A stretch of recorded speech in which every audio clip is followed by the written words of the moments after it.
One of the most frustrating things about starting YouTube is that you can know exactly what you want to say. You can care about the topic, have a really good point, and even write a script that sounds great on paper. But when the camera turns on, you suddenly sound like you're reading a school report or giving an announcement at a meeting. And the worst part is, you can feel it while it's happening. You know it doesn't sound like you. You know it feels stiff. You know your voice gets tighter than normal.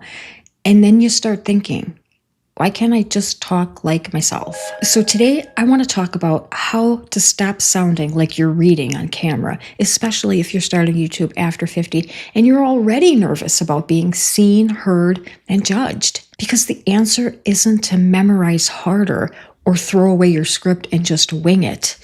The answer is learning how to use your words in a way that still lets you sound like you.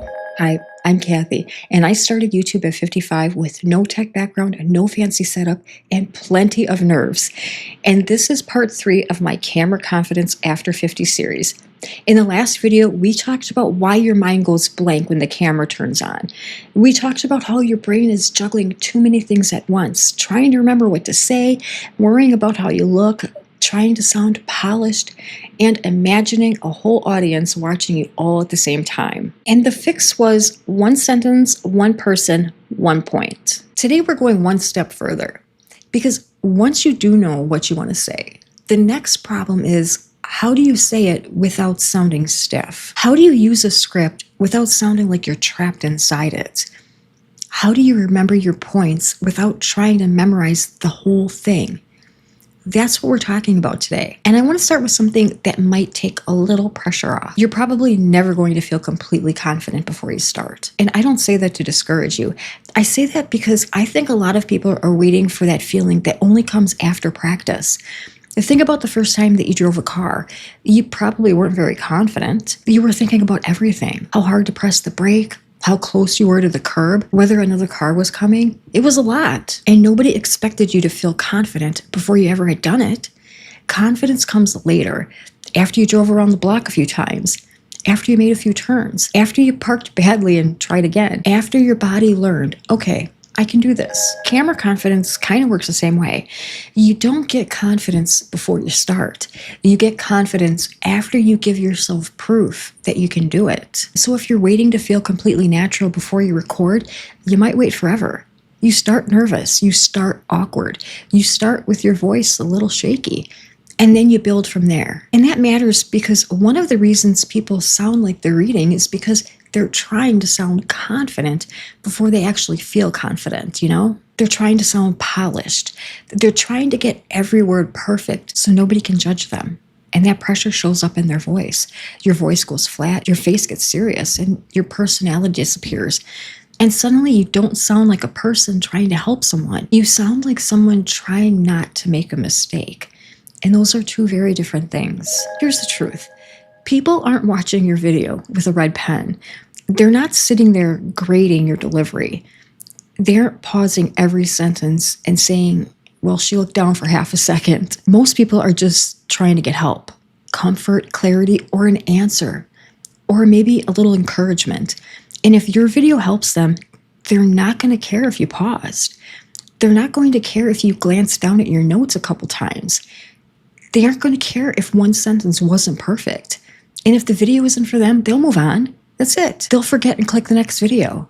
I know that sounds blunt, but it's actually kind of freeing because sometimes we imagine our video being around forever and being judged by everyone. So we film like there's a million people watching us at the exact same time, and we tense up. We overthink every word.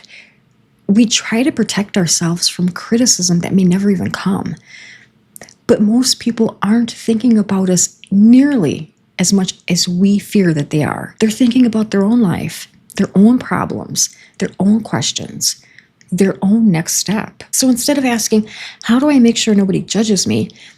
Ask, could I help one person today by answering one question? Because if you could help one person today, why wouldn't you? That's the mindset shift. You're not trying to deliver a flawless performance to the whole internet. You're trying to answer one question for one person, and that one person doesn't need you to sound perfect. They need you to sound real enough that they trust you. Now let's talk about the script itself, because your script needs to sound like you. That sounds obvious, but it's where a lot of beginners go wrong.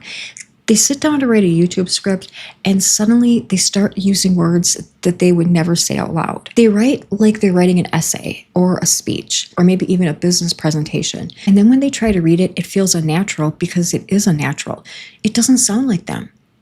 It sounds like the polished version they think they're supposed to become. But here's the thing, you're not trying to be you, you are you. You don't have to create a camera personality from scratch. You don't have to become louder, flashier, younger, or more dramatic. You just have to bring the helpful version of yourself to the camera. The version of you that explains something to a friend. The version of you that says, okay, here's what I learned. The version of you that can sit at the kitchen table and answer one question without trying to impress anybody. That's the voice you want in your script. So before you record, read your script out loud. Not in your head, but out loud. And every time that you hit a sentence that makes you think, I would never say it that way, change it. Make it simpler. Make it shorter. Make it sound like something you would actually say. For example, instead of saying, today I will be discussing several strategies to improve your on-camera presence, you could say, today I want to show you a few things that helped me feel less awkward on camera. That sounds like a person. Instead of, it's important to establish a clear connection with your target audience, you could say, you need to know who you're talking to. That sounds like a person. You don't need fancy words to be helpful. You need clear words, honest words. You need words that feel like yours. And if you're over 50 and starting YouTube, this is actually one of your strengths. You've probably spent years explaining things to people at work, at home, to your kids, customers, coworkers, to family members. You know how to explain things. You just have to stop turning into a robot the second you see the camera. And part of that comes from how you use the script, because the script isn't supposed to be a cage. It's supposed to be a support. There's a difference. A cage says you have to say every word exactly right or you failed. A support says, here's the path. Come back to it if you get lost. That's how I want you to think about your script. Not as something that you have to obey perfectly, but as something that keeps you from wandering all over the place. Now, there are a few different ways to do this. The first way is bullet points. This is probably the simplest. Instead of writing every word, write the main points you want to cover. For example, for this video, the bullet points might be why memorizing makes you stiff, why your script needs to sound like you, why you should talk to one person, how to break your script into small pieces, how a teleprompter can help if you use it the right way. That's enough structure to keep you on track, but it still gives you room to talk naturally. Bullet points work really well if you already know your topic and you just need reminders. The downside is that if you get nervous, you might ramble. So if you're brand new and you freeze easily, bullet points may not feel like enough yet. That doesn't mean you failed. It just means you may need more support. The second way is writing a full script, but breaking it into small sections. This is what I like for beginners because it takes the pressure off remembering the whole video. You're not trying to hold 10 minutes in your head. You're only working with one small piece at a time. You can read one paragraph, understand what it says, look at the camera, say it in your own words, then pause. You can look back down, read the next part, look back at the camera, say that part, and pause again. And here's the part that beginners forget. You can edit out the pauses. You don't have to make the whole video sound perfect in one take. You can stop. You can look down. You can think. Start again. Cut that part out later. That's not cheating. That's editing. That is literally what editing is for. A lot of people make recording harder because they think that they have to sit down and deliver the whole video smoothly from beginning to end. You don't. You can build the video in pieces. One section at a time, one thought at a time, one sentence at a time if you need to. That's how you get started. The third way is using a teleprompter. And I want to talk about this honestly because people have strong opinions about teleprompters. Some people think teleprompters make you sound fake, and they can. If you stare at the words, read too fast, and try to deliver everything perfectly, yes, you can sound stiff. The teleprompter isn't the problem. How you use it is a problem.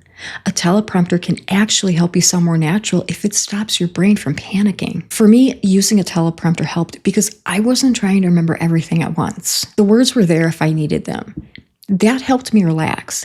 But I still had to learn how to use it like a guide, not like a script I was chained to. The goal isn't to read every word with no expression.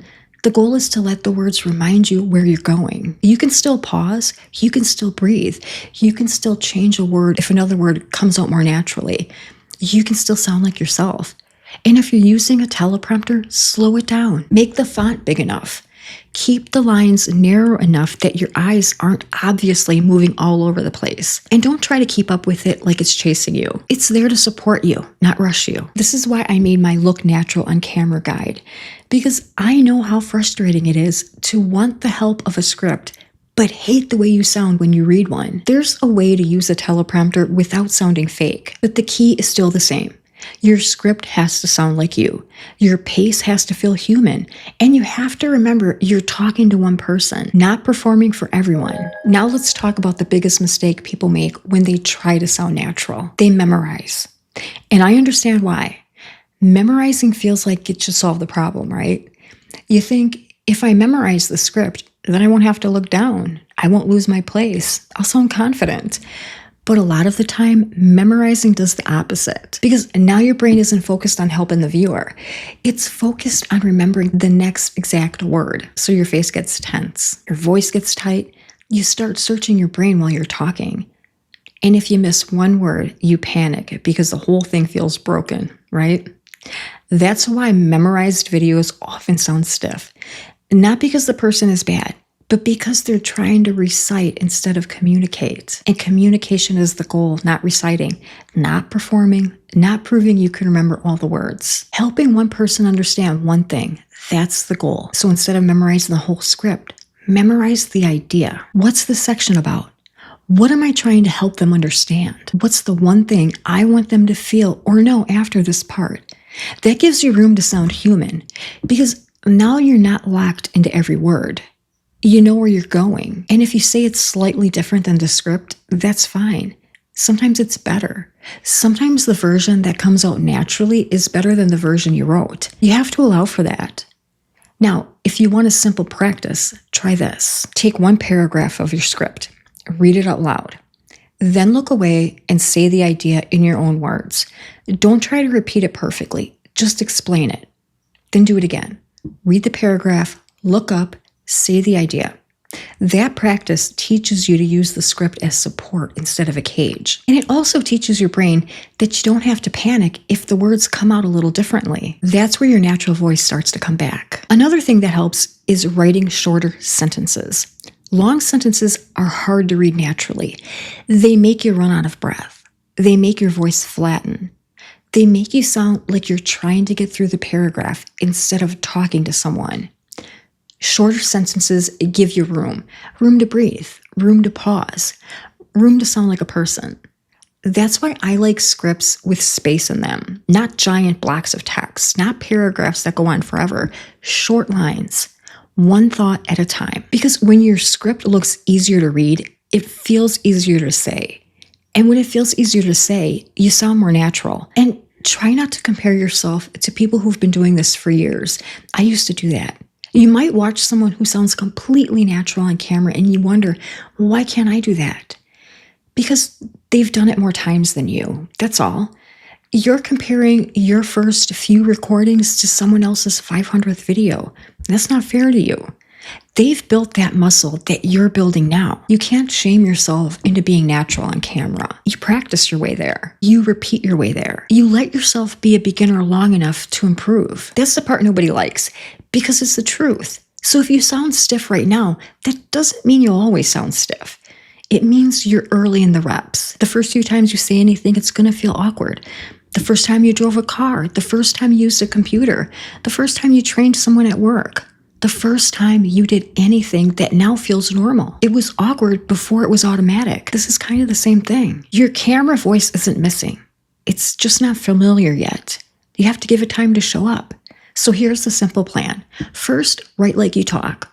Read your script out loud and change anything that sounds too fancy or too unlike you. Second, stop trying to memorize the whole thing.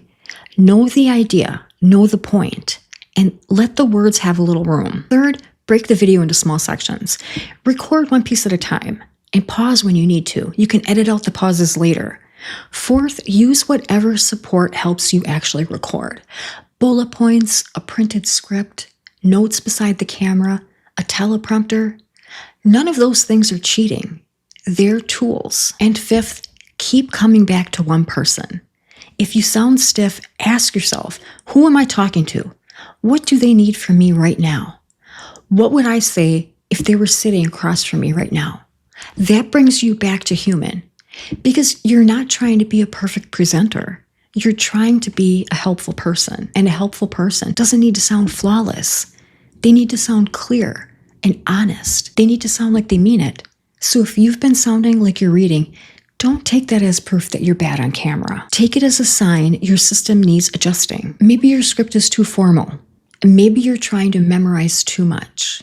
Maybe your paragraphs are too long. Maybe you're recording like the whole internet is watching. Maybe you're trying to sound like someone else. But you can fix all of that. You can make the words sound more like you. You can break the recording into smaller pieces. You can use the teleprompter or bullet points in a way that supports you.